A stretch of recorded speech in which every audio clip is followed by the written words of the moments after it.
Good afternoon, everyone. This is Dr. Nabavi, and this is week 7 of the management consulting course. By now, you should have a good grasp on different nuances of the business consulting world, whether you're considering it as a profession or whether this is part of your MBA curriculum.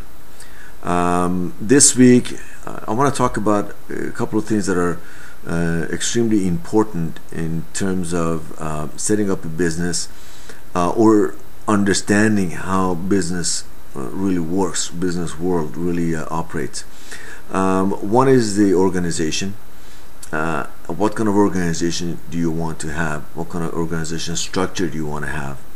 And I'm going to spend some time talking about sales and marketing. This is a very important piece of any business. If you can't sell, you can't be in business. That's basically how it is.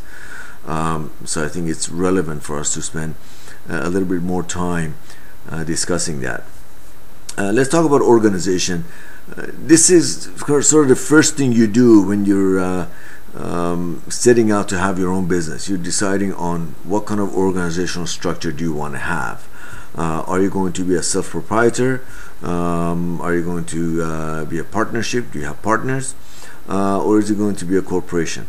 There are, of course, pros and cons to each one of these. I'm going to spend a few minutes talking about that.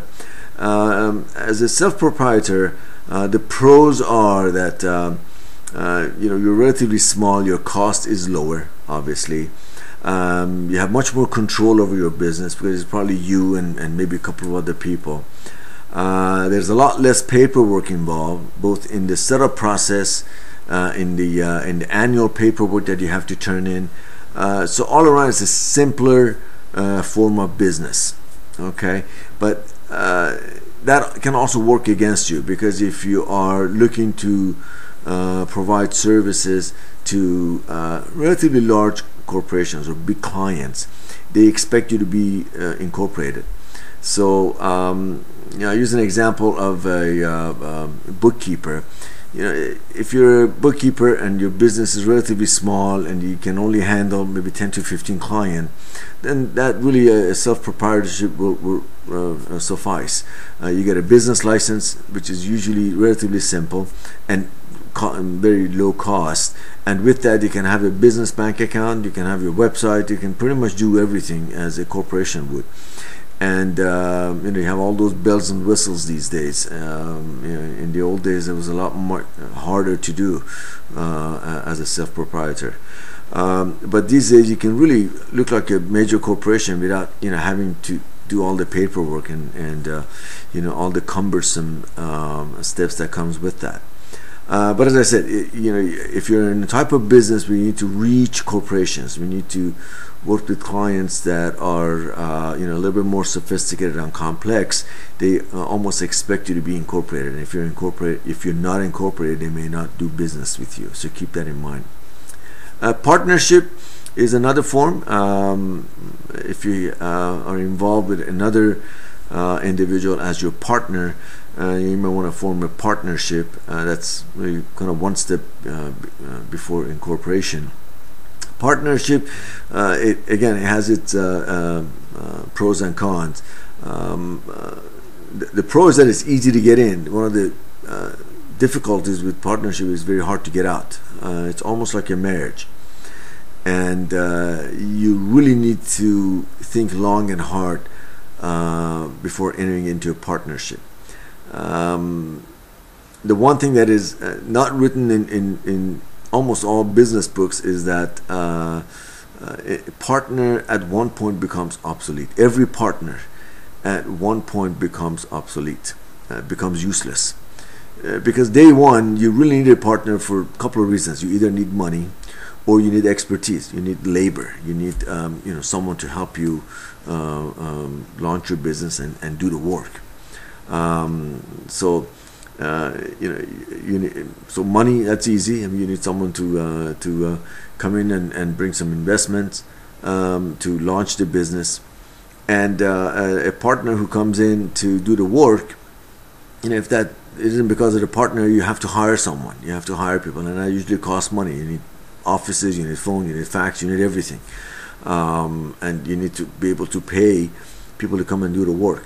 So you get into a partnership, and initially everything is great, all smiles, and everybody's happy and excited, looking forward to wonderful days and wonderful clients and lots of money. So everybody comes in with that, with that in mind. And usually as soon as business starts making money, you begin to see some fractures beginning to show up. We're all human. We all have difference of opinion. We all have different way of doing things.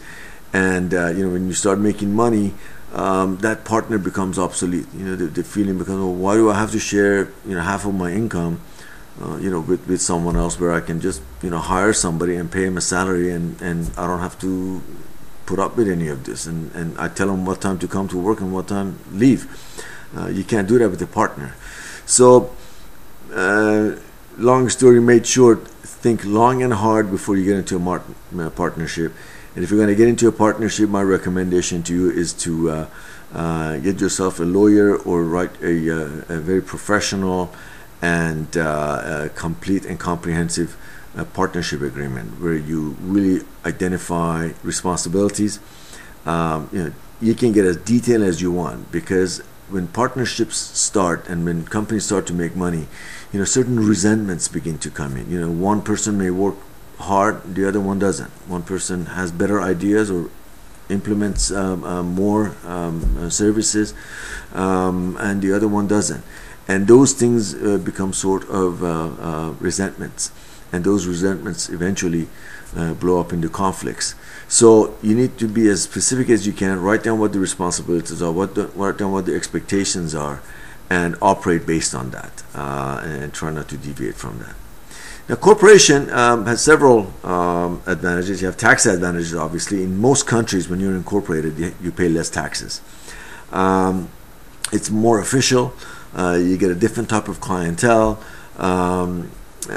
Obviously, the con is that it costs more. It's more cumbersome. It has a lot more paperwork. But another really positive thing that works in corporations is that you have a lot more protection. So your personal assets, your personal life is somewhat protected.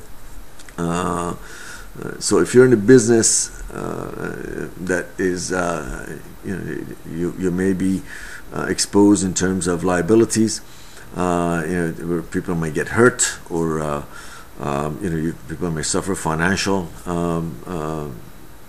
issues. Definitely be a corporation, at least protects you to some extent. So as far as the formation of your business is concerned, these are things that you need to take into consideration. One other sort of a subplot to this is that if you're going to be a corporation and you're going to have a partner, you want to consider a limited liability partnership, right? At least your liability is limited to the extent that you may have caused the damage, or it's the if damages are to be expected of you, it is proportionate to your assets, or proportionate to your to the damage that you've caused. And a very competent attorney can guide you through this. But very important, day one, when you set out to do business, to decide on what kind of formation and what kind of structure you want to have for your business. Okay, and that usually stays that way for a long period of time. Although you may start as a partnership and later on incorporate, but it's very important you make those hard decisions very early on, so you have a sort of a smooth transition in launch of your business. The other thing I want to talk about this week is, as I indicated, sales and marketing. This is something that is important. As I said earlier, without sales, you don't really have a business. If you can't sell, you can't have your own business. You got to be able to get in front of people, and you got to ask for their business. Now, for the sake of oversimplifying this, what marketing does is really lets people know that you're here, you're open for business, and this is what you do. What sales is asking for business. Sales converts that information into actual revenue. So a good example is marketing makes the phone ring, but when the phone rings, then you have to answer, and you just have to really change that into actual revenue for your company. There are countless books written on each one of these subjects. There are classes that are available. Some of them we have it, our institution has it. And whether you are, well, if you're going for your MBA, it's part of your curriculum, so you have to take these classes. But if you're self-employed and you're considering business consulting as a business, then I recommend you definitely take some sales and marketing courses, because it will help you tremendously. I'm going to touch on some of the concepts that are relatively easy and relatively common, so at least you have an understanding about this, and hopefully that'll make the case that you really need to really learn more if you're going to have your own business in this area. The marketing, there are really three areas that I'm going to talk about today. One would be product or service development. So whether you're in the product business or service business, you need to determine what your service is, what your product is. But your expectation should be the same as your client's expectations. So day one, when you're considering writing your business plan or developing your concept, you have to put yourself in the shoes of your client. What would be their expectations? They want a good product that is going to provide certain elements. If it's a service, they have certain expectations. They expect this company to provide certain services, and the manner by which these services are rendered is going to be determined, and a company should do that. Should be able to render those services and deliver those products and services. If there are deficiencies, if there are things that may go wrong, and they often do, then what happens? Do you have any recourses? Do you have anyone that can fix the problem if things break down? Do you get any refunds, or can you replace your product or offer additional services? So day one, when you develop your product, all that goes into product development. As I said, these are very complex issues that I'm trying to oversimplify for you, to at least get you to take notice of what are some of your responsibilities when you start a business. So product development encompasses all of that. Okay. Then you have to do market research. Market research, you have to be able to determine what is your market. You have to be able to forecast.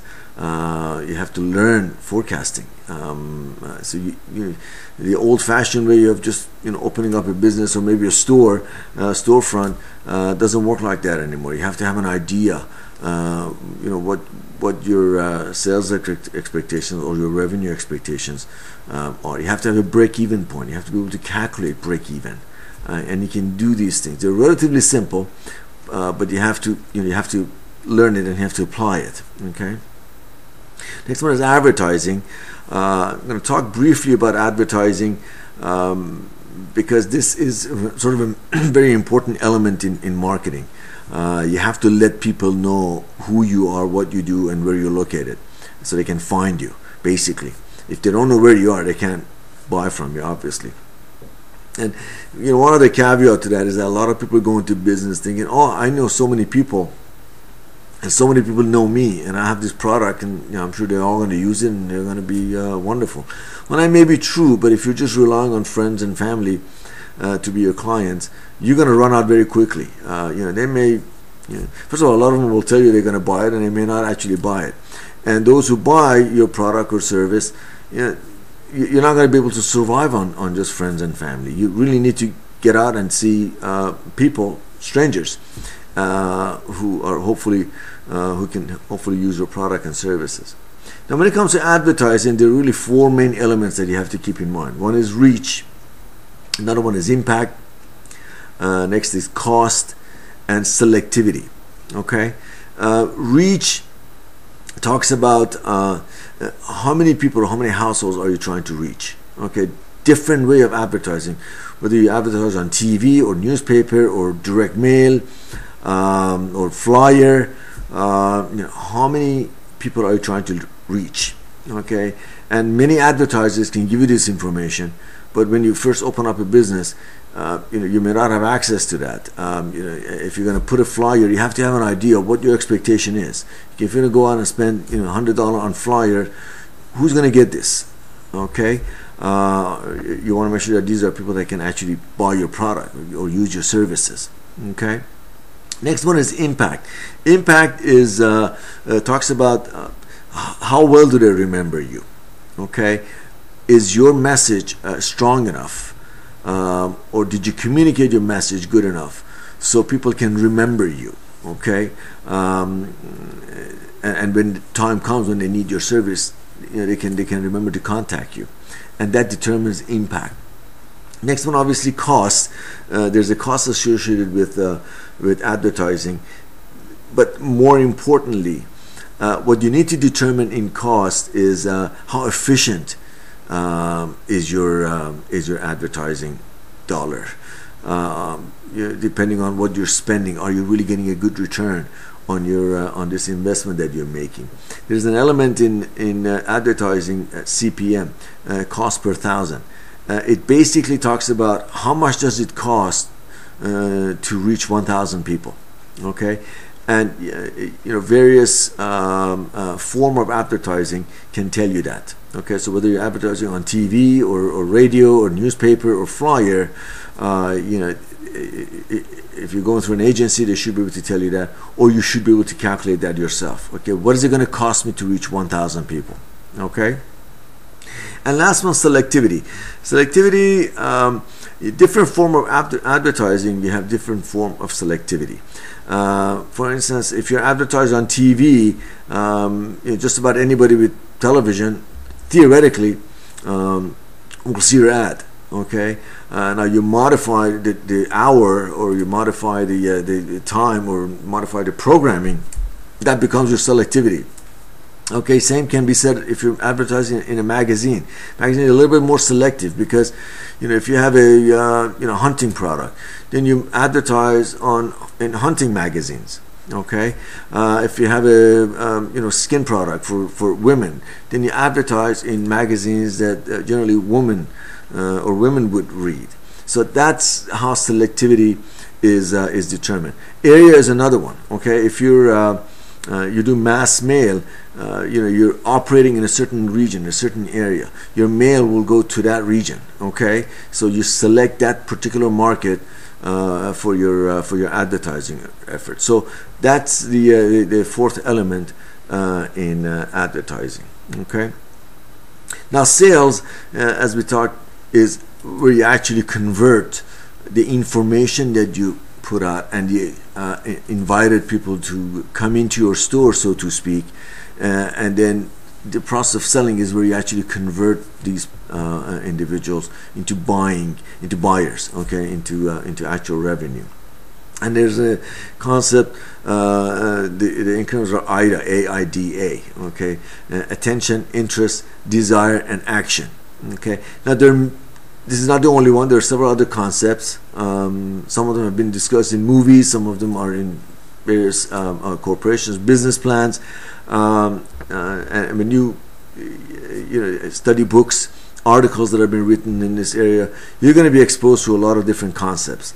But really, the most basic is this idea of AIDA: attention, interest, desire, and action. Attention, do you have the attention of the person you're trying to sell? Okay. Interest, do you have their interest? Are they interested? Okay. The interest, you use many different tools to generate interest, most commonly being money. If your service can save the other person money, that's how you develop interest. Efficiency is another one. So you, as a marketeer or as a business owner, when you talk to a client, those questions that we talked about, the open-ended questions that you talked about, that we talked a couple of weeks ago. This is where it comes in handy. This is where you determine, what do they have right now, and can you improve on that? And that improvement generates the interest. The desire is what is really added to what an interest is. Okay, in addition to saving money, you have it more efficient.